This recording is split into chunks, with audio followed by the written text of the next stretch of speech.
Napaka-sensitive naman ng ilong mo. Lahat ng tao may baho. Saka normal na naglalabas nun ng katawan ng tao. Akala mo ikaw walang baho no? Saka inaano ba kayo ng amoy ko? Hindi kami makafocus sa trabaho dahil nahihilo kami sa amoy mo. Akala mo ba hindi nakaka-stress kapag may mabaho sa paligid? Nasa opisina tayo, nagsusuot ka ng office attire pero amoy binuro na sibuyas ka. Hindi lang namin masabi sa'yo dahil alam namin na magagalit ka. Pero sobra na talaga. Hindi na ako makatiis lalo na katabi mo pa ako. Alisin mo na yung electric fan sa tabi mo kasi mamamatay na kami sa baho mo. Minsan, ang sariling amoy ay nagiging malaking epekto sa mga nakakasalamuha. Mukha lang itong simple kung sa pansarili. Pero kung sa iba, marami ang nahihirapan magtrabaho o kumilos, lalo na kung mabaho ang kanilang kasama. Ganon kasi si Ethel. Hindi niya inaalala ang mga tao sa paligid niya, lalo na sa amoy niya. Ano kaya ang magiging kaparusahan para magkaroon ng pagkatuto ang mabantot na babae? Oh, okay ka lang ba? Bakit ka nasusuka? Ito, ilagay mo to sa sikmura mo. Mainit yan kasi magkakape sana ako Ititimpla ko pa lang. Ano ba, nahihilo ka ba? Meron akong katin ko dun sa lamesa ko. Hindi ko na talaga kaya, be. Kalilipat ko lang ng upuan pero feeling ko mamamatay na ako sa amoy ni Ethel. Grabe, katabi ko pa siya. Lumapit siya sa akin. As in, ganito lang kalapit mukha niya sa akin. Nagtanong siya, hanep, nanarampal yung amoy ng bibig niya, be. Parang amoy imbornal. Hindi, mas malala pa pala dun. Alam mo yung amoy ng patay na daga? Ganon. Hindi ko kinaya talaga. Ay, Diyos ko, akala ko doon ako sa suka sa harapan ng PC ko. Si Ate Ethel pala. Kawawa ka naman doon. Kawawa talaga ako, no? Hindi ko talaga kinakaya. Parang gusto ko nalang mag-resign Parang mag-file na ako mamaya. Wala akong pakialam kahit kulang sila ng tao. Awa na lang, Diyos ko po. Huwag lang nila akong itabi sa kanya. Kahit doon na lang ako sa labas mag-office ko, okay lang sa akin. Mag-request ka na lang kaya. Hindi ko rin kasi alam kung bakit hindi pa siya nililipat ng office. Buti nakakaya niyong makasama siya sa dorm, no? Imagine, naka-aircon kayo doon. Lasap na lasap ninyo yung baho niya. Nag-request na kaming magpalipat. Pero kasi, hindi pa kami pinapayagan sa ngayon. Wala raw available na rooms, kaya tinitiis na lang din namin. Hanep, di ko kaya yun, be. Baka sa hallway na lang talaga ako matutulog pag ganun. Grabe naman yun. Sana naman may magsabi sa kanya na linisin niya naman ang katawan niya. Apektado tayo mga nasa paligid niya. Kung hindi siya nababahuan sa sarili niya, maawa naman siya sa atin. Walang ibang ginawa si Marlene kundi ang ireklamo ang katrabaho namin na si Ate Ethel.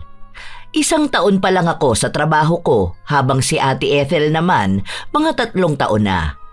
Sobrang baho niya talaga. Hindi ko siya nilalait pero mabantot talaga siya. Kakaiba ang amoy niya, parang hindi normal. Lumalabas talaga yon sa singaw ng katawan niya. Hindi ko naman masabi sa kanya na maligo siya. Dahil magkasama nga kami sa iisang kwarto, nakikita ko na hindi siya naliligo. Matutulog siya, tapos gigising siya at magbibihis. Tapos papasok na. Parang hindi ko rin siya nakikita na nagpapalit ng panty niya. Ang dahilan niya, kami-kami lang naman daw ang magkakasama. Saka sayang ang damit niya. Hanggat pwede pa naman daw, hindi niya agad papalitan. Isang araw, bago kami pumasok sa trabaho, siya ang sinundan ko galing sa banyo. Nasuka pa nga ako dahil naiwan yung amoy niya. Amoy ng mabahong pribadong parte ng babae. Isang beses pa, naglabas ako ng saloobin sa kanya, lalo na nung 2 na lang kaming naiwan sa kwarto. Umalis kasi sa trabaho yung isa dahil hindi niya kinakaya na may makasama na ganito kabaho. Itong dorm pala na tinutuluyan namin, Lola Telang, bayad to ng kumpanya. Libre lang to, kaya kung sino lang ang kasama namin, yun lang talaga. Kung gusto naming mangupahan ng bukod, hindi na yun sasagutin ng kumpanya. Dahil mahal ang gastos ng upahan at nagtitipid ako, kinakaya ko na lang ang amoy ni Ate Ethel. Ate, siguro maligo ka na lang tapos bili ka nung mabango na sabon kesa magpabango ka ng magpabango. Bakit ka ba nakikialam sa akin, ha? Concern lang kasi ako sa'yo. Wala akong pakialam sa'yo. Saka wala akong pakialam sa kahit na sino sa inyong nagsasabi sa akin na mabaho ako. Hanggat wala ako naaamoy sa sarili ko, wala akong problema. Kung may naaamoy kayo, baka sarili nyo yun. Hindi naman sa ganon, te. Hay leche! Bahala kayo sa buhay nyo! Padabog siyang umalis, pero naiwan ang amoy niya. Humahalo ang mabaho at mabango, kaya mas masakit sa ulo. Bago ako lumabas, binuksan ko ng kaunti ang bintana para habang nasa trabaho kami ay sumingaw naman ang amoy sa loob ng dorm. Natatakot nga ako, baka kasi kumapit na rin sa akin ang amoy niya. Baka hindi ko rin naaamoy ang sarili ko. Kaya lagi akong nagtatanong sa mga kasama ko kung ano ang amoy ko. Hindi ako mabaho. Hindi naman. Maligo ka lang palagi. Huwag kang tutulad doon sa kadorm mo. Baho niya kanina. Tapos ang tapang pa ng amoy ng pabango niya. Grabe yun. Ang sabi sa akin nung dati naming kadorm, may problema daw kasi sa pang-amoy si Ate Ethel. Para bang hindi siya masyadong makaamoy. Kaya siguro hindi niya rin naaamoy ang sarili niya, no? Paano yun? Nirereklamo siya. Bakit kaya hindi siya tinatanggal, no? Kulang sila sa tao, tapos may kayang gawin yung mabantot na yun dito sa work na siya lang may alam. O ito ha, wag mong sasabihin sa kanya. Hindi naman kami nag-uusap nun eh. Nag-try na silang tanggalin siya pero hindi talaga kaya. May naging trainee ata siya, tapos hindi niya tinuturo yung trabaho na yun para hindi siya matanggal. Tapos kahit anong gawin ng iba, hindi nila kaya. Yun yung sa mga sales niya? Oo, ganun nga. Ayan, naamoy ko na naman siya. Papasok yan dito. Ano ba yan? Kailan namang lunch, oh? Grabe. Nasusuka na naman ako. Ay. Maya-maya nga, pumasok si Ate Ethel. Lumapit siya sa amin. Anong ulam mo, be? Uy, lumpia ba yan? Pakagat naman ako. Kakagat lang ako, ha? Kumagat nga siya. Tapos balak niyang ibalik sa plato ko yung kalahati. Pero pinigilan ko siya at sinabi na kanya na lang yun. Nakita ko kasi na may sumama dun sa kinagatan niya. Galing yun sa ngipin niya. Para bang tinga na kinain niya kanina. O baka kahapon kasi hindi naman siya naglilinis ng ngipin niya. Ang sarap nito, be. Saan mo ito nabili? Doon sa labas, te. Yung matanda doon na nagbebenta. Oh, meron pa kaya? Ang dami pa naman nung bumili ako, kaya siguro meron pa. Bibili nga ako. Hindi na nakakain si Marlene dahil sukang-suka siya. Pumagitna ba naman sa amin si Ate Ethel, tapos yung bandang kilikili niya nakatapat sa bandang mukha ni Marlene. Sensitibo pa naman ang pang-amoy niya, kaya konting baho lang o di niya gustong amoy, bumabaliktad na ang sikmura niya. Nababahuan naman ako, pero parang medyo nasanay ang ilong ko. Nakasama ko ba naman sa iisang dorm, pero may pagkakataon talaga na hindi ko kinakaya. Isang araw, wala kaming pasok nun. Hindi na ako lumabas dahil ang akala ko lalabas si Ate Ethel, pero nasa loob lang talaga siya ng dorm. May dumating din pala akong order nun dahil tinatamad nga akong lumabas. Ano yan, be? Milk tea? Di ka nagsabi sa akin bibili ka. Akala ko kasi tulog ka, te. Cravings ko rin kasi yan ngayon eh. Pengi ako. Patikim lang ako. Isang higop lang. Hindi kasi ako sanay nagpapasip-sip ng inumin ko, te. Ang arte mo naman. Konti lang naman iinumin ko. Gusto ko lang makatikim ulit ng milk tea eh. As in talaga, konti lang. Ayoko talaga, te.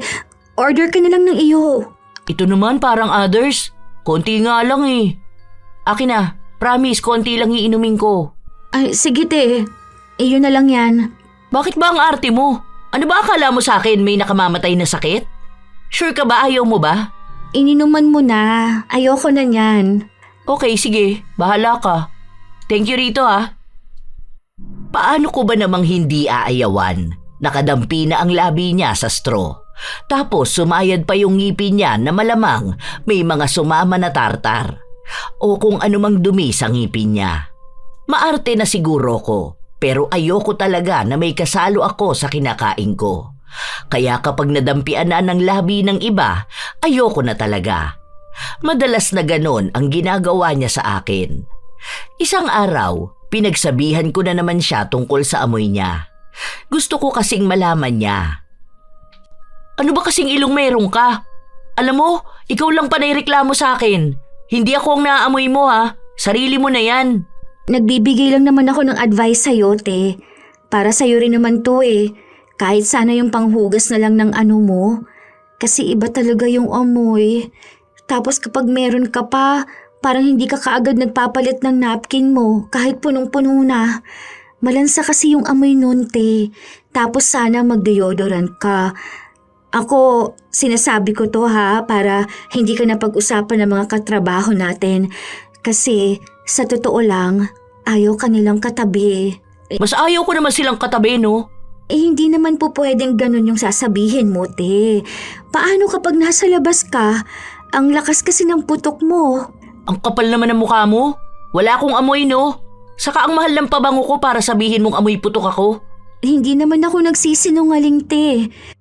Hindi ko may paliwanag kung anong klaseng amoy yun. Pero talagang kapag katabi ka namin, o kaya dadaan ka, parang naninipa yung amoy mo. Eh kung ikaw kaya ang sipain ko. Tandaan mo malapit ang bibig sa ilong. Kaya yung naaamoy mo sa akin, naaamoy mo yung sarili mo. Huwag mo ibintang sa ibang tao ang sarili mong baho, ha? Para sa'yo naman tong sinasabi ko eh. Kasi parehas tayong babae. Nakakahiya naman kung pag-uusapan ka ng hindi mo alam, di ba? Ang dami na kayang nagrereklamo dun sa office. Tapos hindi ka pa nagtutoothbrush. Tapos ang hilig mong makisubo ng pagkain sa iba. Nakikinom ka pa ng tubig o kaya ng milk tea. Kung alam mo lang na amoy bulok na bagang yung bibig mo, sana magpa-check up ka naman, te. Magpalinis ka ng ngipin mo o kaya magpabunot ka. Tapos kahit na hindi ka nagsasalita, naaamoy na bad breath ka eh. Hindi nga ako yun. Ang tigas naman ang ulo nyo. Hindi nga ako mabaho. Alam mo, wag mo na ako bad tripin. Matutulog na lang ako. Maligo ka bukas, te. Linisan mo ang sarili mo. Tapos magpalit ka ng sapin mo kasi parang 3 years na rin pati punda mo eh. Hindi ka pa rin talaga tumitigil magsalita, ano? Ano ba problema mo sa akin? Apektado ka ba ng amoy ko? Apektado kami, te. Kasi sa totoo lang, hirap kami makapagtrabaho ng maayos. Naka-aircon tayo, tapos may fan pa sa gilid mo. Kapag binubuksan mo yun, papunta sa amin yung amoy mo. Sobrang baho talaga, te. Nahihilo kami. Sumasakit yung ulo namin kaya sa halip na makapag-focus kami sa trabaho, pinipilit namin kayanin yung amoy.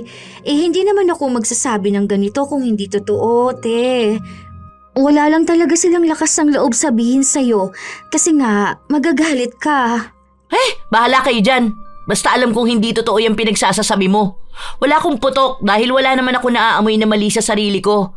Tamad kayo magtrabaho, yun ang totoo. Kaya hindi kayo kumikilos. Isisisi niyo pa talaga sa akin, ha? Alam ko na. Kaya mo sinasabi yan para bumaba ang self-confidence ko, no? Kaya ako nga sinasabi para nga maging maayos ka naman. Te, babae ka. Proper hygiene sana. Yung private part mo, as in, may amoy talaga eh.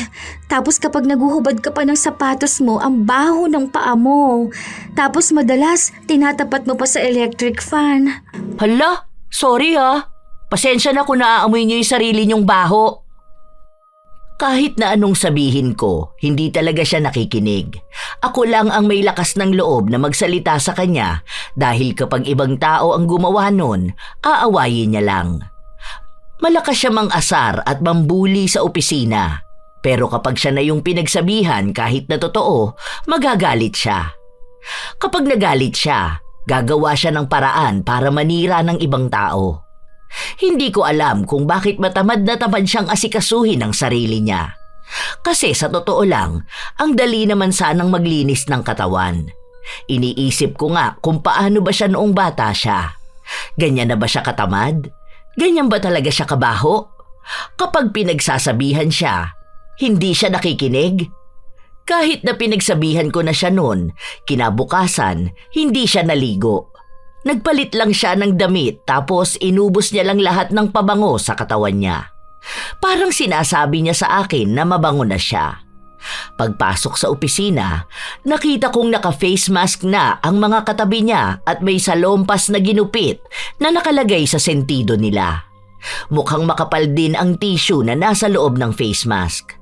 Nagpatuloy ang trabaho hanggang sa nagsalita si Marlene.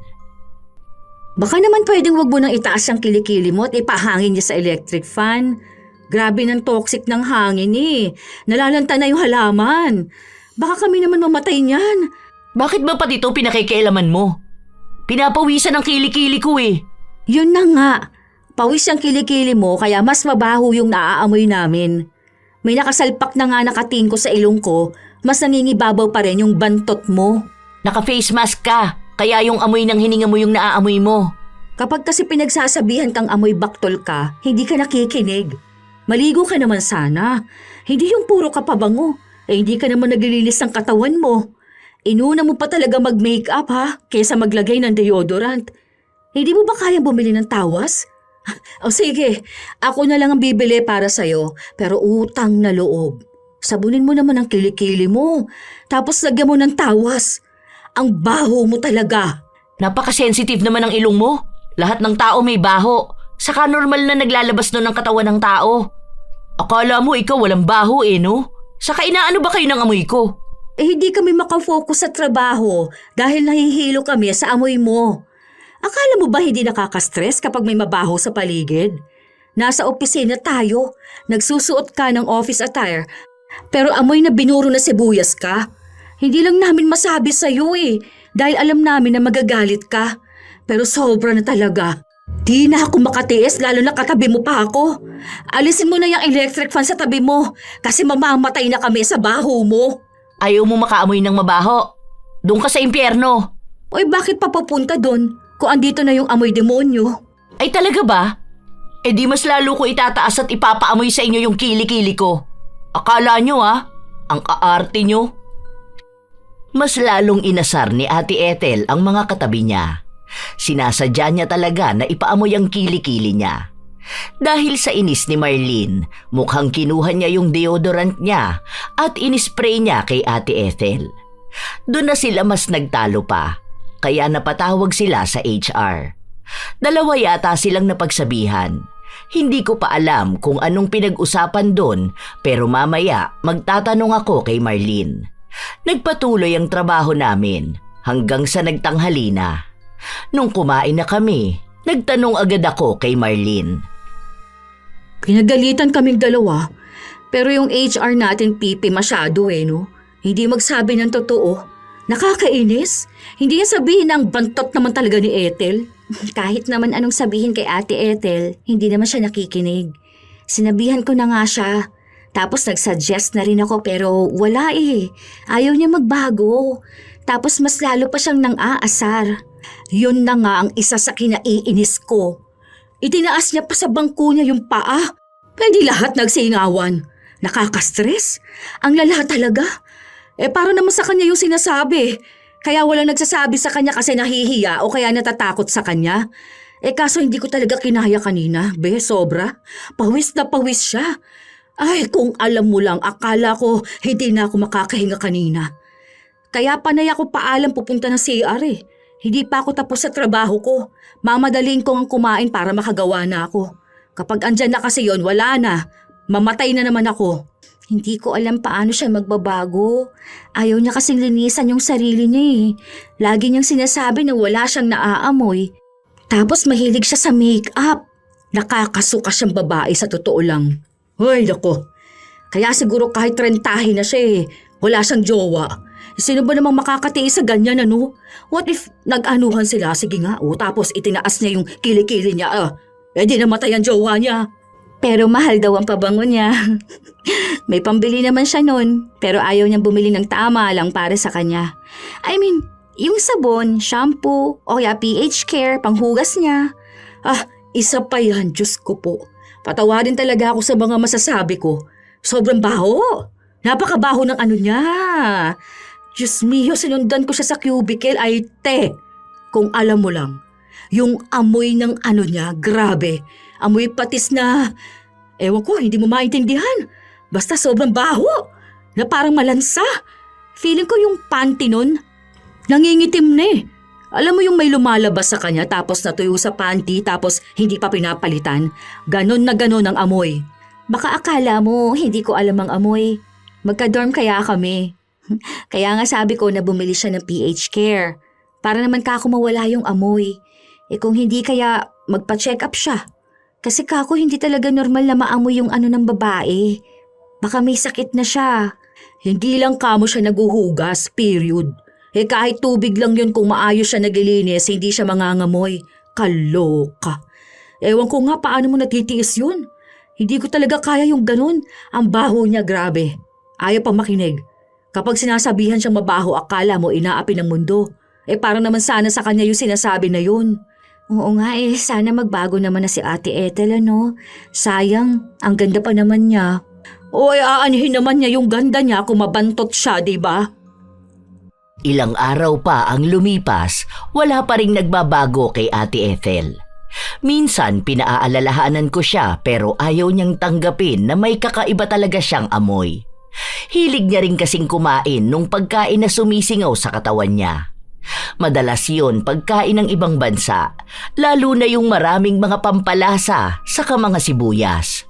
Yun din ang naiisip kong dahilan kung bakit hindi umaayos ang amoy niya. Wala akong pasok noon, umuwi ako sa amin. Dun lang ulit ako nakalanghap ng sariwang hangin. Pero noong kinagabihan na, umuwi na rin ako. Nakasakay ako noon sa LRT. Punuan pero nakaupo ako. Noong bumukas ang pinto sa isang estasyon, napansin kong pumasok si Ate Ethel. Medyo malayo siya sa akin pero tanaw ko ang reaksyon ng mga katabi niya, lalo na nung itinaas niya ang kanyang kamay. Halos mahimatay na yung katabi at nasa unahan niya. May isang ginang na sinita siya pero di ko narinig kung ano ang sinabi sa kanya. Alam mo na nga nasiksikan dito ang arte mo pa. Malamang halo-halo na ang amoy ng mga tao rito. Kung ayaw mo naman pala makaamoy ng pawis o mabaho, sana nagtaksi ka na lang, di ba? Napaka-arte mo naman. Akala mo ang ganda mo no? Mukha ka kayang likod ng binti na puro varicose veins. Mukhang nagalit yung ginang. Ang alam ko lang sinasabi sa kanya na mabaho siya, pati yung mga katabi niya. Pero wala siyang ibang pakialam. Itinaas niya pa nga lalo ang kanyang kamay kung saan naamoy ng mas marami.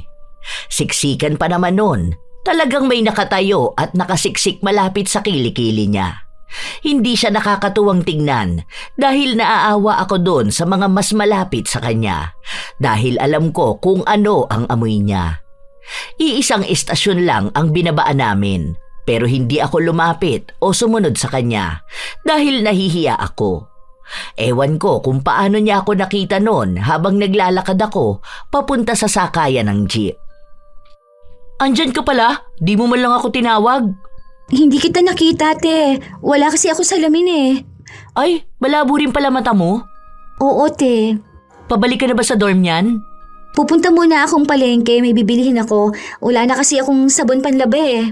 Sama na pala ako. Bibili lang ako ng sibuyas at kamatis.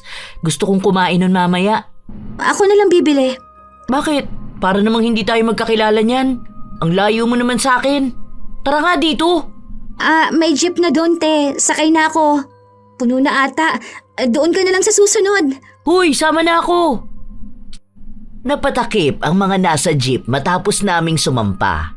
Yung nasa tabi ko, inamoy niya pa ang sarili niya kung siya ba yun.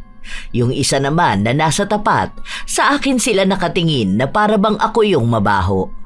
Hiyang-hiya ako noon. Tapos kinakausap pa ako ni Ate Ethel. Hindi ko na alam kung bababa na ba ako o titiisin ko na lang ang panghuhusga ng mga tao. Sa akin kasi sila nakatingin. Baka mamaya may makakita sa akin sa susunod tapos ikwento nila na ang baho ko. Nawawalan pa naman ako ng kumpiyansa sa sarili ko kapag naaamoy kong mabaho ako. Nung huminto na sa palengke, hindi ako bumaba pero bumaba noon si Ate Ethel. Parang nalaman niya lang na wala ako nung umandar na ang sasakyan. Nung nawala siya, nagsimula nang magsalita ang mga tao. Ang baho nga raw. Anong klaseng babae ba siya? Noong nasa dorm na ako, maya-maya lang din ay dumating si Ate Ethel. Bakit naman di ka bumaba? Akala ko ba pupunta ka ng palengke? Hindi na pala, te. Gusto ko na kasi matulog inaantok na ako. Di ka ba sasama mamayang gabi? Doon sa team dinner? Hindi ko alam. Depende. Kapag sinipag ako na lumabas mamaya, baka kasi matulog na rin ako Sumama ka na. Minsan na nga lang may team dinner. Masaya yun. Doon daw tayo sa VIP. Doon sa isang room tapos magpa-party-party tayo doon. Sayawan, ganun. Ang saya nun. Maligo ka muna pala, te. Bakit? Ano ba kinalaman ng pagligo ko doon? Kasi nasa loob tayo ng room. Ibig sabihin nun, kulob. Baka naman hindi mag-enjoy ang mga tao doon. Pasimple ka rin talaga no? Yung ugali mo kakaiba. Kadalasan talaga sa mga maaamo yung muka, sila pa yung mga masasama ang ugali. Masama na pala ang ugali ng isang tao kapag nagsabi siya ng totoo. Nanlalait ka anong akala mo? Hindi panlalait yun. Dinidirekta na kita kasi walang ibang nagsasabi sa'yo. Ewan ko kung bakit hindi ka pinagsabihan ng mga magulang mo noon tungkol sa amoy mo. Kasi imposible naman na hindi nila alam yan. Kasi bago namin naamoy yan, naamoy na nila. Wala namang kasing problema sa amoy ko. Puro ka walang problema. Nahihirapan na ngang huminga yung mga tao sa paligid mo. O yung kanina sa LRT, nakita ko yun. Yung pangit na babae na feeling mabango? Hindi ko alam kung anong sinabi niya sa'yo, pero mukhang totoo naman talaga. Sige, kumampi ka dun. Yun naman ang gusto mo yung bumababa ang tingin ko sa sarili ko. Hindi ko sinabi na bumaba ang tingin mo sa sarili mo. Kung iintindihin mo lang sana ng maigi ang sinasabi ko, maayos mo kung anong mali sa'yo. Kasi kami talaga yung nahihirapan. Kung alam mo lang na yung 8 hours na katabi ka ng mga katrabaho natin, parang wala na yung katapusan sa kanila. Kasi nahihirapan silang huminga Walang maayos na hangin na dumadaloy sa kanila kasi lahat na lang naaamoy nila mabaho. Hindi ko to sinasabi para magsabi ng sama tungkol sa'yo ha. Gusto ko naman kasi na umayos ka na magbago ka. Anong babaguhin ko? Sa ganito na talaga ako. Kayo mag-adjust sa akin. Kung ayaw nila sa amoy ko, wag silang makiamoy. Mag-resign sila, di ba? Kung yung mga tao sa public ayaw makaamoy, mag-taxi sila para solo nila. Iba-iba naman ang mga tao na nakakasalamuha natin Kaya wag mong pilitin na baguhin ang isang tao. So, ayaw mo magbago? Gusto mong magstay sa kung ano ka noon?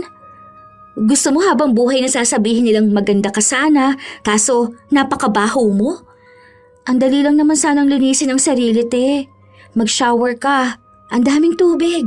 Magbabad ka dun.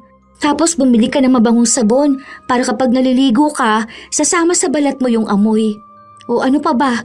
Yung shampoo mo. Mura lang din naman ang toothbrush. Magkano lang yan sa grocery, te? Mas mahal pa nga yung iPhone mo. Hanap ka rin ng murang dental clinic. Pabunot ka ng ngipin. Palinis ka na rin tapos bili ka ng deodorant. Ganun lang yan kadali. Kapag nasanay kang gawin yun araw-araw, hindi mo namamalayang hindi ka na bumabaho. Baka magkaroon ka pa ng ibang kaibigan, di ba?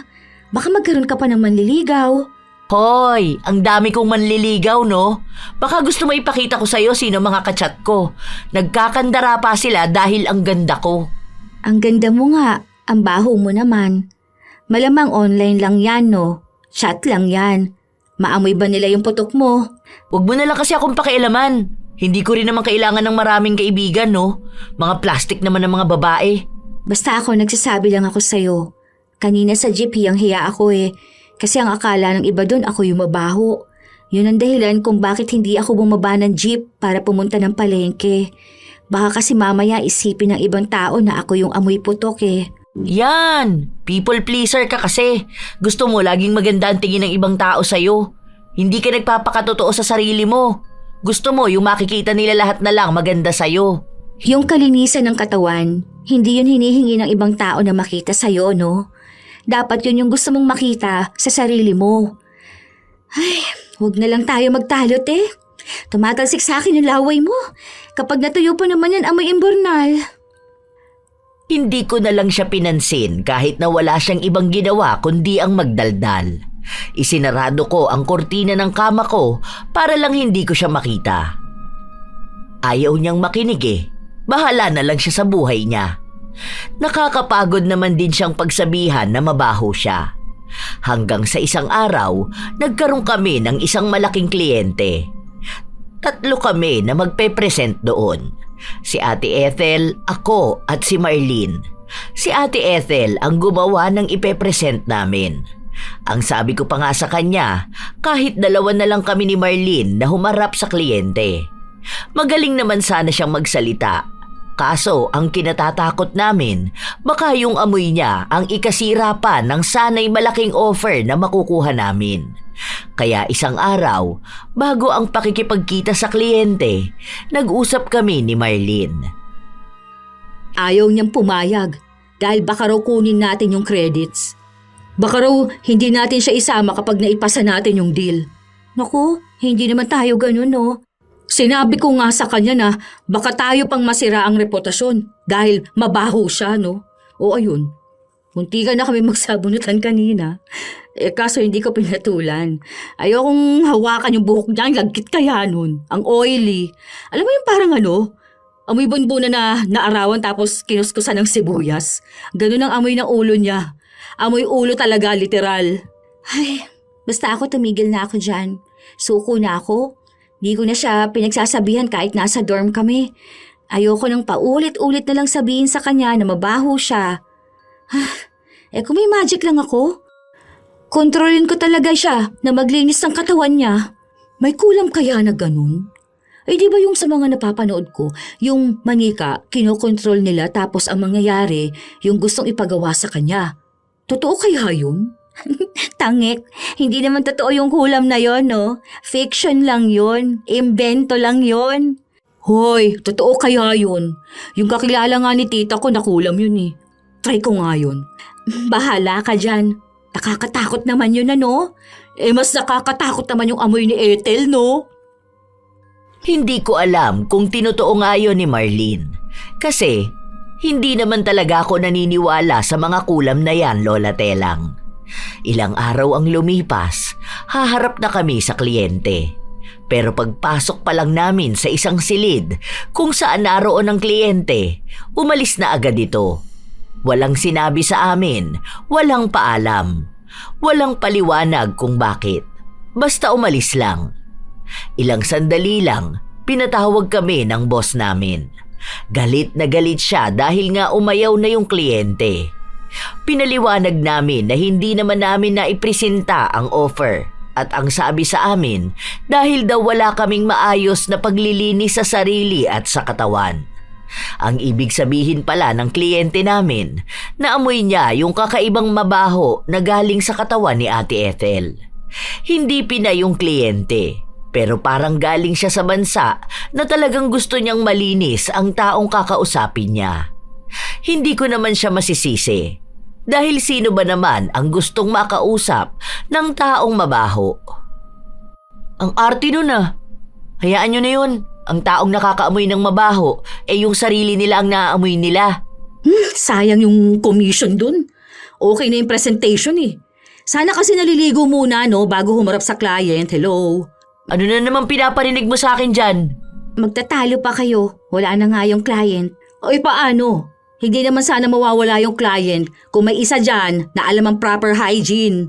Hindi yung mga tao sa paligid niya ang mag-a-adjust sa baho niya. Kaya ayokong kasama sa team yan eh. Ay paano?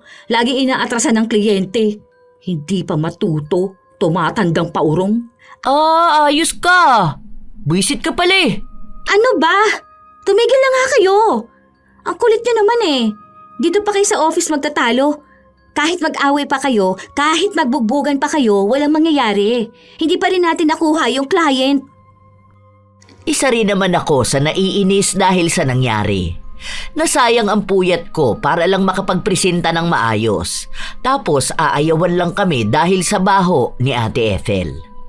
Ilang oras pa ang lumipas.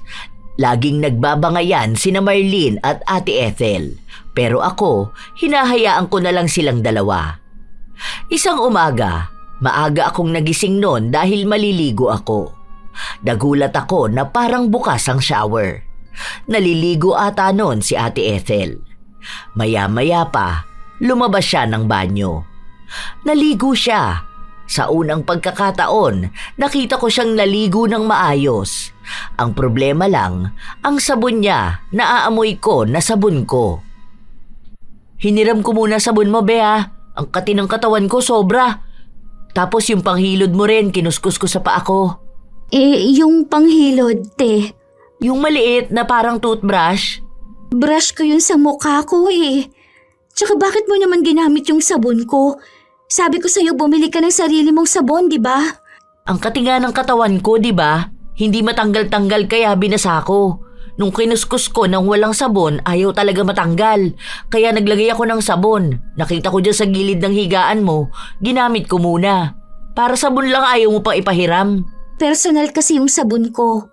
Ayan, nangangati ka na sa sobrang kabahuan mo. Pero sa susunod naman, gamit mo yung gamitin mo ha. Huwag yung sa iba. Nagpalit ako ng sabon. Tawagin na niya akong maarte, pero hindi talaga ako sasabon na ginamit na ng iba. Baka mamaya sa akin pa lumipat yung amoy niya. Habang nasa trabaho kami, reklamo siya ng reklamo na para daw bang may butlig sa kilikili niya. Pigsa pa nga ang sabi niya. Baka kasi kailangan mong maligo araw-araw. Tinutubuan daw ng pigsa kapag hindi naliligo. Tapos maglagay ka ng tawas. Baka mawala yan. Pati yung putok mo. Ang lakas ng putok mo ngayon. Ang kati ng singit ko. Animal naman oh. Bakit naman biglang nagkaganito? Magpalit ka naman kasi ng panty mo. Bakit ba ang dami mong sinasabi? Hindi mo naman to katawan ah. Hindi ko nga yan katawan pero tong hangin na nasa paligid namin, damay kaming nakakalanghap. Ako nga, Dose. Hindi ko alam kung kailan ako magtatanggal ng face mask. Kapag malapit ka kasi feeling ko mamamatay ako sa amoy mo. Nakikiamoy na nga lang kayo? Hay, kainis! Kati talaga, sobra. Ang sakit naman kapag kinakamot at kinukuskos. Hay, buisit naman talaga. Ang kati talaga oh. Ligo-ligo din kasi. Pwede ba manahimik ka, ha? Hindi ka naman nakakatulong sa akin eh. Ikaw ba itong nakakatihan ng ganito? Tumutulong na nga kami sa'yo eh. Ikaw kaya yung ayaw makinig sa amin. Maligo ka kasi. Yung maayos na ligo tapos linisin mong sarili mo. Magtawas ka, ganun. Para naman makahinga-hinga kami rito, oy. Akala ko nga dahil sa nangyayari kay Ate Ethel, itutuloy-tuloy na niya ang paglilinis sa kanyang katawan. Pero hindi pala. Parang tinitiis niya pa rin ang katikati niya. Basta wag lang siyang maglinis ng katawan. Ramdam ko na ginagawa na lang niya yon para manginis ng mga tao sa paligid niya. Isang gabi, pagka-uwi namin, kating-kati siya sa katawan niya. Be, pwede bang pakamot naman ako ng likod ko? Ha, ayoko nga ate. Hindi na madadaan sa kamot yan ano. Maligo ka naman kasi. Ang arte mo naman. Magpapakamot lang naman ako eh. Ang kati talaga. Sige na. Maligo ka dun oh. Hindi yan gagaling kung hindi ka maglilinis ng katawan mo. Alam mo ba na kapag hindi ka naglilinis ng katawan mo, binabahayan ng bakterya ang balat mo? Normal na may bakterya ang balat natin. Ang kati talaga. Pakamot ako, sige na oh. Saglit lang. Ang kati, grabe. Ayoko nga. Baka kapag kinamot ko yan may libag na papasok sa kuko ko. Tapos mabaho. Bahala ka dyan. Kapag kinati ka, maligo ka. Pero huwag mong gagamitin yung sabon ko. Bumili ka dyan sa 7-Eleven sa baba oh. Hindi ko siya pinansin. Pinabayaan ko siyang mangati. Ayoko ngang ako pa ang kakamot sa likod niya. Alam ko na agad kung gaano kakapal na libag ang makukuha ng mga kuko ko. Nakatulog ako noon. Hindi ko alam kung naligo ba siya. Pagpasok ko kinabukasan, maaga ako sa opisina kaya kami pa lang ni Marlene ang naroon. O ano, kumusta na yung amoy demonyo na kadorm mo? Yung pamatayang pabango? Ewan ko dun. Tulog pa siya nung umalis ako. Binaon ko nga yung gamit ko eh.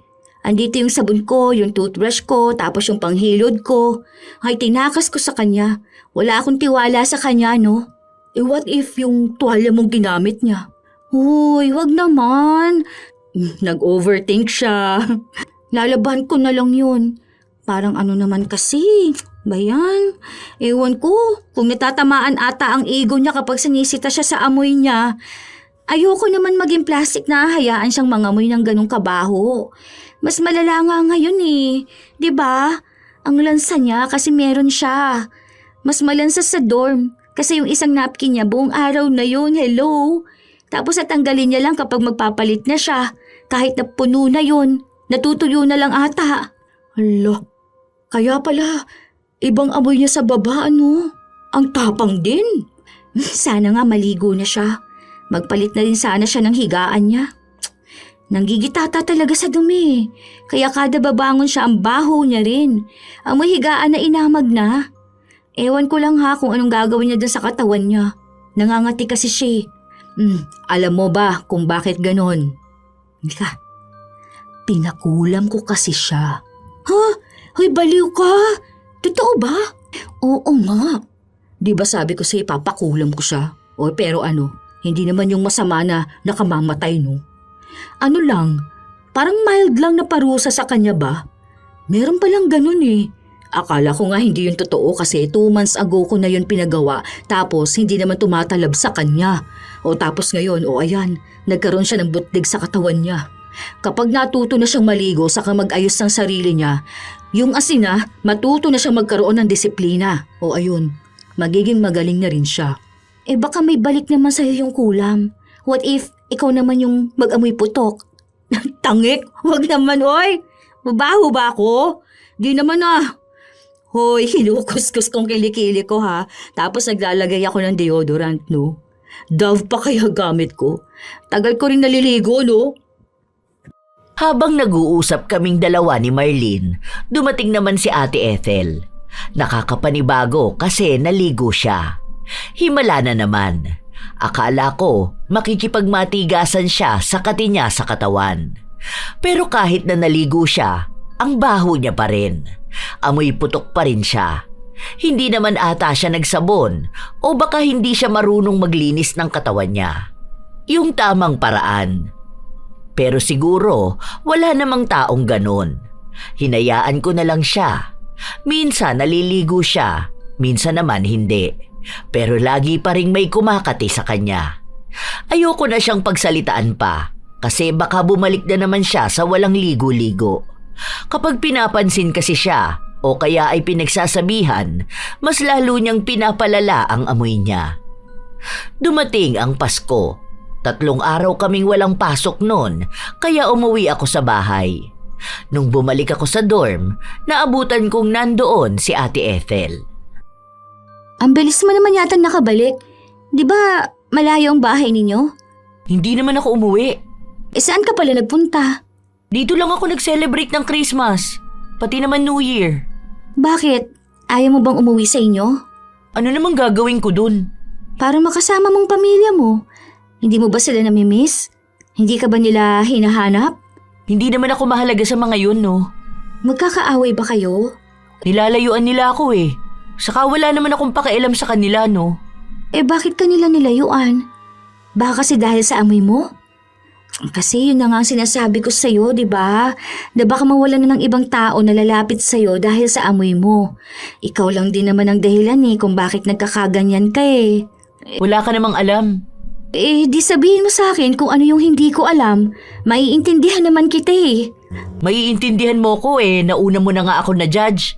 Saka wala akong oras ikwento sa ibang tao kung anong buhay ko. Hindi naman tayo magkaibigan. Hindi ko na siya pinilit na sabihin sa akin kung ano ang problema niya. Ang iniisip ko na lang, dahil nga sa amoy niya. Baka nagsawa na rin ang pamilya niya sa kanya na lagi na lang siyang pinaaalalahanan. Nung sumunod na taon, maayos naman ang lahat sa trabaho namin. Sadyang si Ate Ethel, hindi pa rin talaga siya nagbabago. Bagong taon na, amoy last year pa rin. Diyos ko naman, uy! Hoy, umayos ka nga dyan. Huwag mo nang asarin. Magbabago rin yan. Tingnan mo nga bagong ligo siya ngayon. Bagong ligo nga siya, pero ang baho niya pa rin. Hanggat hindi niya inaayos ang paglilinis niya sa sarili niya, magiging mabaho pa rin yan. Mas lumalala pa. Dapat diregaluhan ko siya ng sabon at panghilot eh. Hindi nga yan umuwi sa kanila eh. Kahit ng New Year, hindi ko alam kung saan siya nag-celebrate. Paano kasi siyang uuwi sa kanila wala pang ang New Year, amoy putok na siya. Hindi nga. Kawawa kaya siya.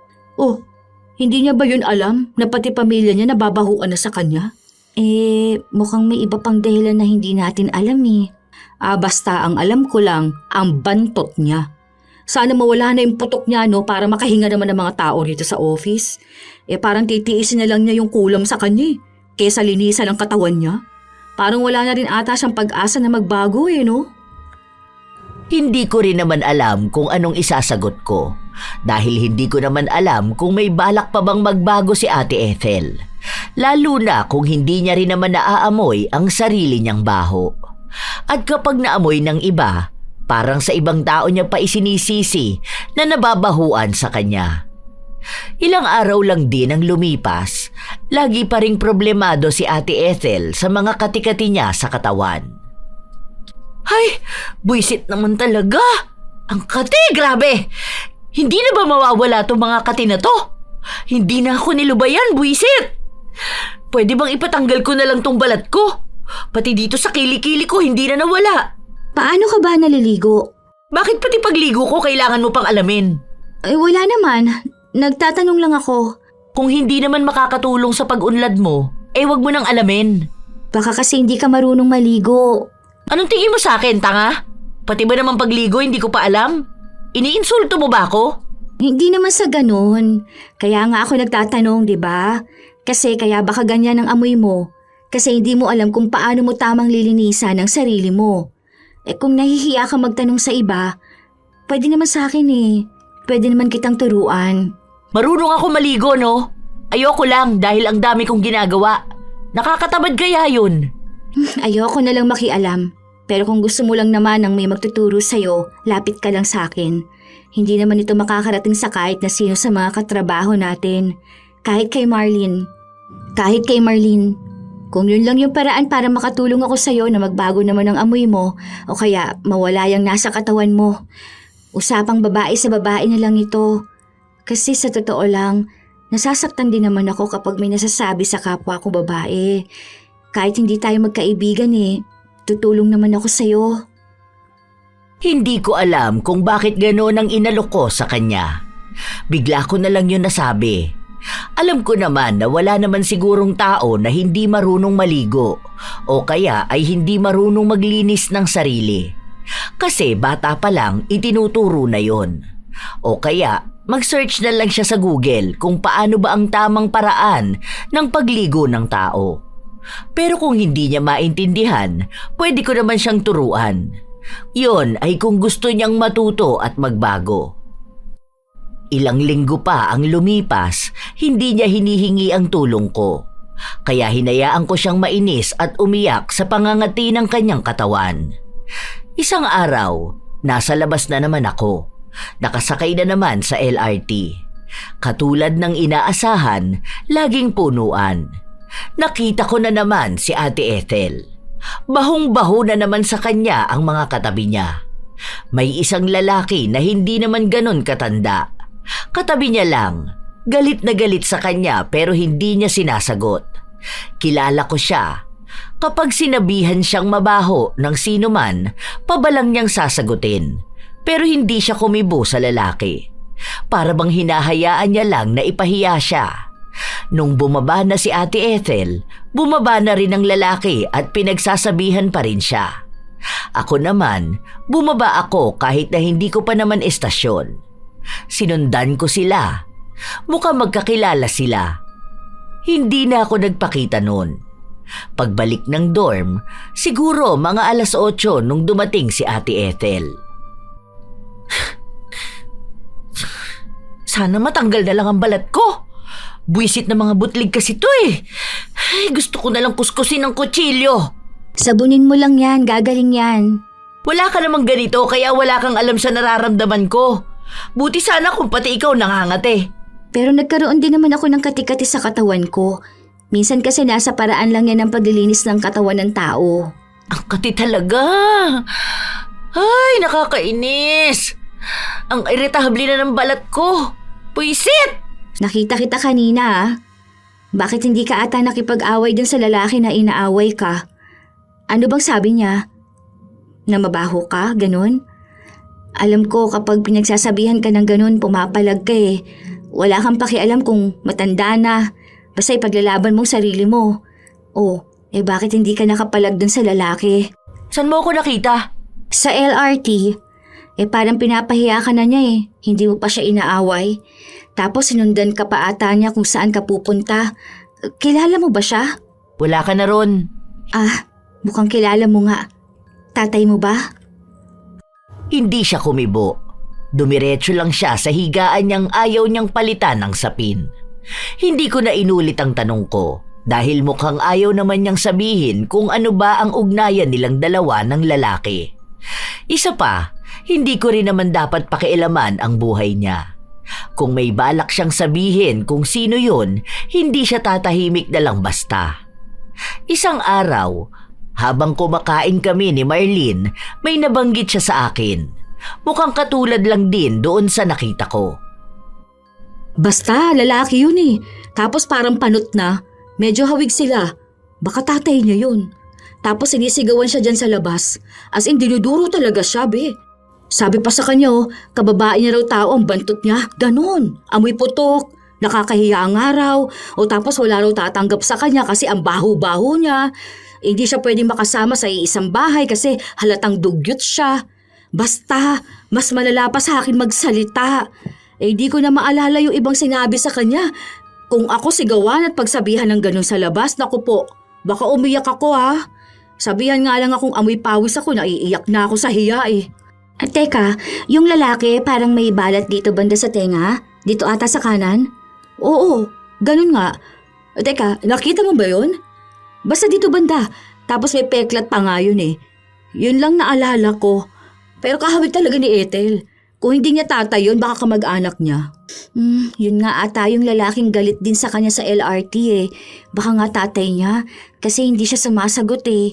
Sabi ko na magkakilala talaga silang dalawa eh. Kasi sinusundan siya talaga. Baka nga. Kasi kapag hindi niya kaano-ano yun, kawawa sa mga sagot niyang walang kwenta. Ngayon, alam mo na kung bakit hindi siya umuwi nun? Kasi nga, ayaw siya ng pamilya niya.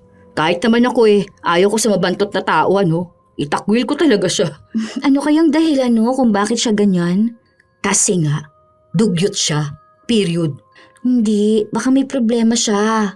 Mental health? Mental basta yung parang may problema siya na hindi niya masabi. Naaawa tuloy ako sa kanya. Ang lalako pa naman mang-judge sa kanya noon. Be, normal lang naman na mang-judge ka kung malala ang baho. Sana naglinis siya ng katawan niya kung ayaw naman pala niyang mahusgahan siya, di ba? Kaso hindi niya ginagawa. Mas lalo tuloy lumalim ang kagustuhan kong alamin kung ano bang buhay ni Ate Ethel. Malakas ang pakiramdam ko na may kinalaman ng kabataan niya sa nangyayari sa kanya ngayon. Pero ayaw ko naman siyang pilitin. Hahayaan ko na lang siyang magsabi siya sa akin. Baka kapag naramdaman niyang ligtas siya sa akin, aamin din siya. Hanggang sa isang araw na wala kaming pasok. Hindi ako umuwi. Nasa dorm lang ako. Begising ka ba? Bakit? Hindi ka ba aalis? Hindi naman. Ang hirap magbiyahe ngayon eh. Baka wala akong masakyan. May traffic lang ako. Dito na lang ako magpapahinga. Bakit? Aalis ka ba? Hindi naman. Wala naman. May sasabihin ka ba sa akin? Hindi, wala. Okay na pala. Sige, pero kung may sasabihin ka, okay lang naman din sa akin. Sabihin mo na lang kaagad. Huwag na yung paligoy-ligoy pa. Sobrang baho ko ba talaga? Alam mo na kung anong sagot ko dyan. Hindi ko na kailangang ulitin. Hindi ko alam kung paano ko sasabihin eh. Pero paano ba maligo ng tama? Yung pagligo talaga na ginagawa nyo. Yung maayos na nakakatanggal ng baho. Huwag mo ko tawanan ha. Nagtatanong ako ng seryoso. Uy, yun lang pala eh. Sana kanina mo pa sinabi. May sabon ka na ba? May shampoo ka na? May binili ka bang toothbrush? Turuan na lang kita. Meron naman, kaso di ko alam kung tama yun. Nakita ko lang sa Google eh. Tapos pinagbibili ko. Dinampot ko na lang yung kapangalan. Pero hindi ko alam kung paano gamitin yun. Nahihiya lang akong kausapin ka eh. Baka kasi, alam mo yun, hindi ako sanay humingi ng tulong sa iba eh. Lalo na yung ganito na dapat alam ko. Sa dami kong natutunan sa buhay at sa trabaho, yung pagligo pa hindi ko alam. Okay, sige. Ganito. Kapag naligo ka, di ba, bubuksan mo yung shower. Tapos, babasain mo yung buo mong katawan. Isabon mo yung binili mo. Then, banlawan mo. Tapos, magsabon ka ulit. Tapos, maghilod ka. Kapag tapos nun, yung shampoo naman sa anit mo. Tapos, ganito gawin mo, te. Di ba? Nakuskus mo na sa anit. Dito naman sa strand. Pero ako kasi sa anit lang tapos conditioner na sa baba ng buhok ko. Kapag tapos mong maligo, toothbrush ka na. Tapos hilamos ka na. Then, magpunis ka na ng katawan mo tapos maglagay ka ng deodorant. Ganun lang yun kadali. Sige, maliligo na ako ngayon. Magtatanong na lang ako sa'yo kapag di ko alam paano gagawin ha. Huwag mo kong tatawanan na kahit na nakakahiya tong pinaggagawa ko. Go lang, tuturuan kita sa iba pa. Ay, huwag mong kakalimutang maghugas ha. Alam mo na kung ano yon.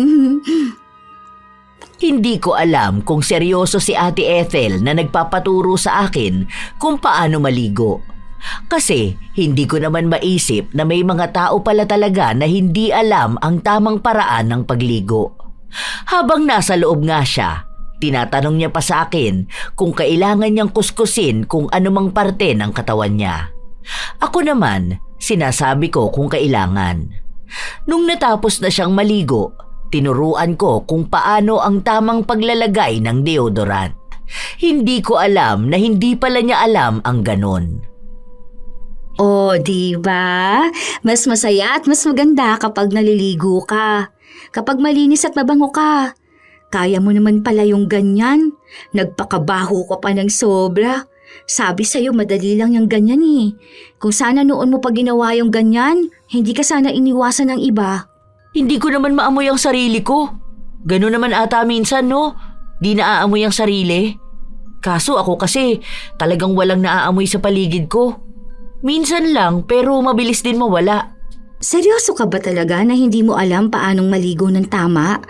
Ano bang gawa mo nung bata ka? Anong pagligo ang ipinapakita ng mga magulang mo? Oo.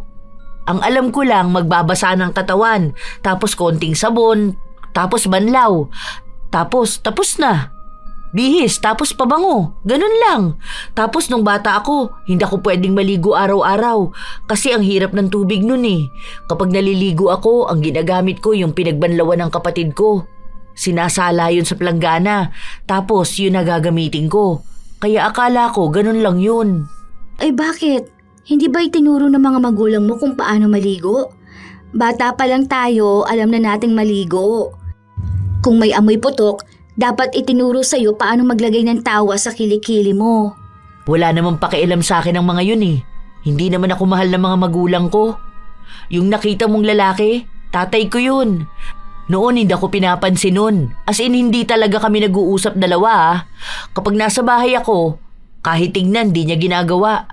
Kailan lang ako pinansin nun? Nung ang baho ko tapos nakakahiya raw sa mga tao sa paligid namin.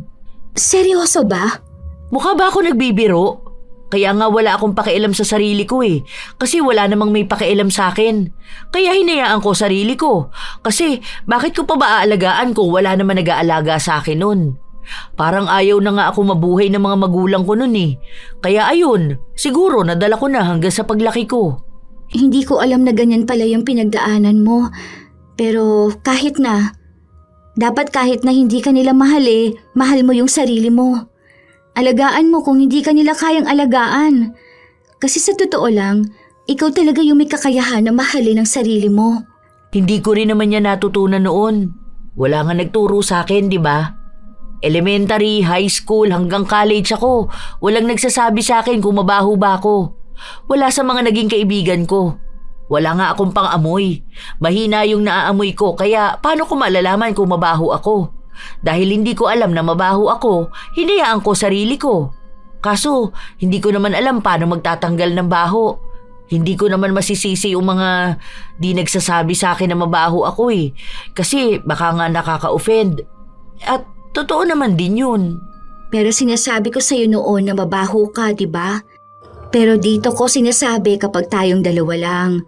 Kasi ayaw ko rin naman na mapahiya ka. Alam mo naman, ego na rin siguro. Inangkin ko na lang din siguro yung baho. Kasi hanggat hindi ko naman naaamoy, wala namang problema sa akin.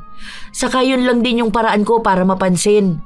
Kasi sa totoo lang, bata pa lang ako noon, wala nang pumapansin sa akin. Kaya nung naging mabaho ako, parang nakikilala nila ako. Sa maling paraan pa ako nakilala, no? Pero sana ngayon baguhin mo na ang sarili mo, ha? Kasi kung alam mo lang gaano kahirap sa aming mga naaamoy ka. Ang baho kasi talaga eh.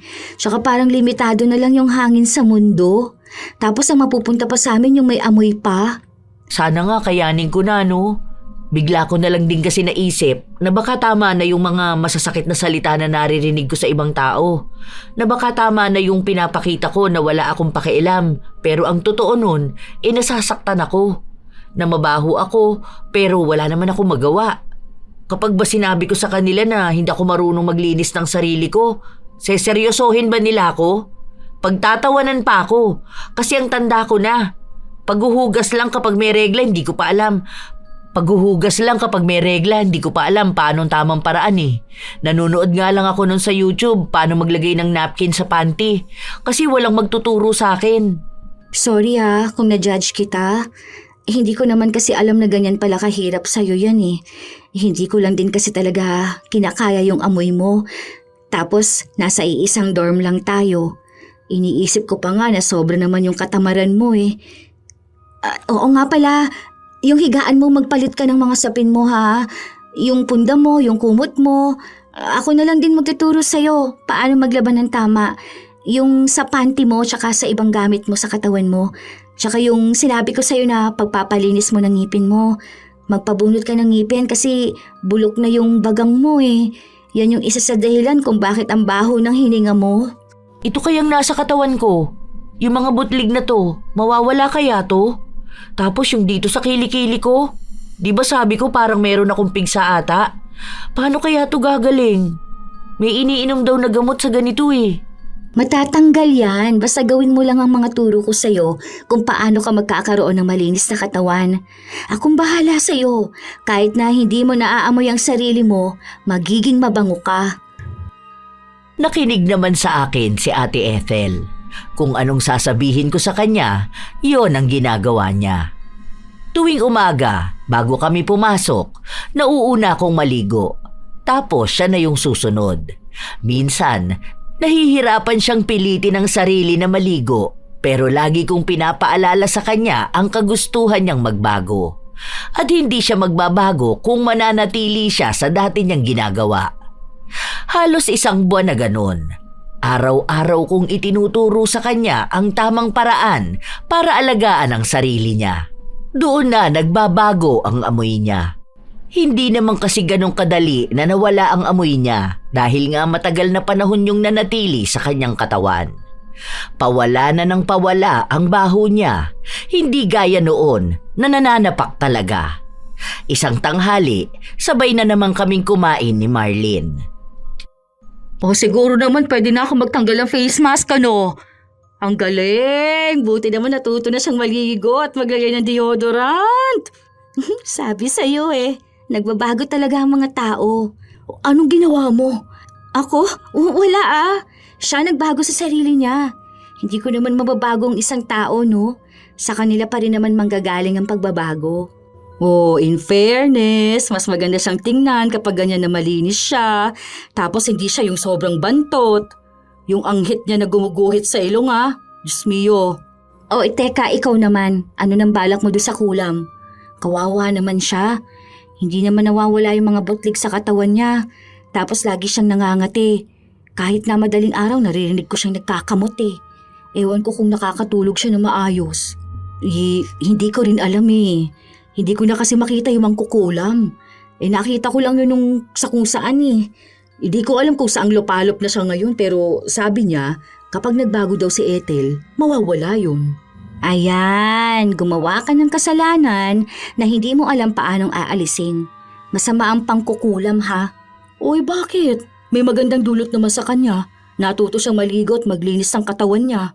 Kahit na te, hindi pa rin natin alam kung anong pinagdaraanan ng tao. Kaya wala tayong karapatan na magparusa sa kanila, no? Hindi maganda ang pangungulam, okay? Gawan mo yan ng paraan kung paano mawawala ang kulam sa kanya. Ikaw rin, bahala ka. Baka bumalik sa'yo yun. Baka maging amoy demonyo ka rin. Yung amoy bulok na bagang. Tapos ano yung sinasabi mo? Amoy ihi ni Satanas. Hoy, kumatok ka naman dyan. Huwag ka magsalita at nakakatakot yung ganyan. Para kang ano rin eh, no? Ako, nagsasabi lang ako ate ha. Kasi nga gumawa ka na mali. Baka bumalik sa'yo, mali din. Basta, hihingi na lang ako ng tawad kay Ethel. Basta wag lang ako maging amoy ihi ni Satanas. Teka, nasaan ba yun? Kakausapin ko na lang siya. Hinayaan ko si Marlene na humingi ng tawad kay Ate Ethel dahil naniniwala pa rin naman ako, Lola Telang, na kahit na maganda ang intensyon ng isang tao, mali pa rin talaga ang lumapit sa itim na kapangyarihan. Hindi ko alam kung anong pinag-usapan ng dalawa pero mukhang nagkabati naman sila. Sila kasi ang madalas na magkaaway sa opisina. Nagkapatawaran sila, tapos naging maayos din. Mga isang buwan din ang lumipas na laging naglilinis ng sarili niya si Ate Ethel. Kusaan na niyang ginagawa yon, kahit na hindi ko na ipaalala sa kanya. Minsan siya na nga yung nauunang naliligo kaysa sa akin. Hindi ko alam kung ano yung iba niyang binibili, pero meron na siyang nalalaman na mga kaartehan sa katawan. Mga pamahid, yung iba naman skincare. Natuto na siyang mahalin ang sarili niya, naalagaan ang sarili niya na hindi niya nakuha noon sa pamilya niya. Isang araw, nakita ko na lang na sumasandok siya ng asin at inilalagay niya sa tabo na may tubig. Anong ginagawa mo, te? Ewan ko kay Marlene pero sabi niya maligo raw ako ng may asin eh. Tapos mga 9 days ata yun tuloy-tuloy para daw gumaling na tong mga butlig-butlig ko. Di ko alam kung saan niya yun nalaman. Pero kasi parang may napagtanungan daw ata siya, ganun. Sige. Kung gagaling ka naman talaga dyan, sige na, ligo ka na. Hinayaan ko na siyang gawin kung ano ang gusto niyang gawin. Mukhang yun din ang paraan para matanggal ang kulam na pinagawa sa kanya ni Marlene. Noong nakapag-usap kami ni Marlene, sinabi niya na lumapit na siya sa albularyo. Pinagamot na niya si Ethel at umamin siyang siya ang may gawa nun. Dahil kung hindi raw nalaman, baka ibinalik sa kanya ang kulam. Natakot siya, kaya napahingi siya ng tawad. Nangako rin daw siya na kahit na kailan ay hindi na niya gagawin yun. Nanaginip din daw kasi siya na nasa jeep siya. Tapos yung mga tao nakatakip ng ilong nila at bahong-baho sa kanya. Parang naging masamang panaginip na sa kanya. Tapos nakonsensya na rin. Basta ang alam ko lang din na wala yung mga butlig sa katawan ni Ate Ethel. Saka yung problema na sinasabi niya tungkol sa pigsa sa kilikili niya. Yun na rin ang naging simula para maging malinis at mabango siya. Minsan, tinatanong niya kung naaamoy ba na may mabaho sa kanya dahil wala nga siyang pang-amoy. Pero ang sabi ko sa kanya, kapag mabaho siya ay sasabihin ko sa kanya. Hindi ko na ililihim pa para malaman niya rin kung may kailangan siyang gawin. Ano te, uuwi ka ba sa inyo mamaya? Oo, uuwi ako. Ngayon nga lang ulit ako makakabalik dun eh. Kasi nga parang pinalayas na ako dun sa lugar namin dahil sa baho ko. Ayaw mo yun? Ngayon babalik ka na mabango ka na. Aba, hindi ka na nila pwedeng apihin doon ano? Mabango yung pinili kong pabango para sa'yo ha. Hindi siya matapang. Bagay sa'yo. Kinakabahan nga ako eh. Baka ano? Alam mo yun? Baka kapag nakita pa lang nila ako sa malayo lumayo na sila sa akin. Hindi mo na kasalanan yon. Kung ayaw nila sa'yo, ang sabi ko, piliin mong sarili mo, di ba? Kung hindi ka nila mahal, mahalin mong sarili mo. Kung hindi ka nila tanggap, di tanggapin mong sarili mo. Lagi kong sinasabi sa'yo, kung natanggal mong baho na matagal mong bitbit, kaya mo ring baguhin ang pananaw mo sa pamilya mo, sa buhay mo, at sa sarili mo. Alam mo, di talaga sapat yung salamat lang sa dami mong tulong sa akin. Ngayon, may kumpiyansa na ako sa sarili ko. Hindi ko na napapansin yung mga tao sa paligid kong nagtatakip ng ilong nila. Basta kahit na anong mangyari, huwag mong kakalimutan yung mga payo ko sa'yo. Mas maganda ka kapag mabango ka. Laging sinasabi ni Ate Ethel na malaki ang naitulong ko sa kanya, pero hindi niya alam na mas malaki ang naitulong niya sa kanyang sarili. Dahil natuto siyang baguhin kung ano ang nakasanayan niya. Hindi siya natakot na aralin ng simpleng bagay lang para sa iba, pero malaki na para sa kanya. Hindi rin naman ako makapaniwala na may nakilala akong tao na walang nagturo kung paano linisan ang sarili. Lumaki na walang nagsasabi sa kanya na mabaho siya. Doon ko lang din napagtanto na wala naman palang masama na magsabi sa isang tao ng totoo niyang amoy. Dahil minsan, baka hindi lang talaga nila naaamoy ang sarili nila, kaya hindi nila alam kung paano mababago. Sa ngayon, Lola Telang, nasa iisang trabaho pa rin kaming tatlo. Naging magkaibigan na nga sina Marlene at Ate Ethel. Silang dalawa ang magkatabi, tapos minsan nag-aasaran sila. Yung dating kinagagalit ni Ate Ethel, ginagawa na lang biro sa kanya. Kasi alam niya rin sa sarili niyang hindi na ganon ang amoy niya. May isang bagay din pala akong natutunan. Kapag nakakaamoy ako ng taong mabaho, naiisip ko na baka hindi talaga sila tamad. Baka hindi talaga sila dugyot. Baka hindi lang nila alam kung paano mahalin ang kanilang sarili. Siguro may ibang taong sinasadya, pero may mga tao pa ring hindi alam ang tama dahil walang nagturo sa kanila.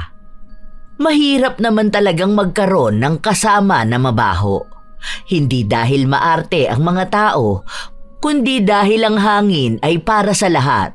At kapag may isang taong pabaya sa sarili, lahat ay nadadamay. Hindi rin kasalanan kung mahilo o masuka kapag nakakaamoy ng mabaho dahil natural naman itong reaksyon ng katawan. Pero sa ganito, hindi lang naman ilong ang apektado, pati na rin ang pakikisama at ang pagbibigay ng respeto. Unti-unting umiiwas ang mga tao, hindi dahil galit sila, kundi dahil wala na silang lakas magtiis. May mga taong mabaho, hindi dahil masama silang tao, kundi dahil hindi sila naturuan, napabayaan o nasanay na sa sariling kalagayan.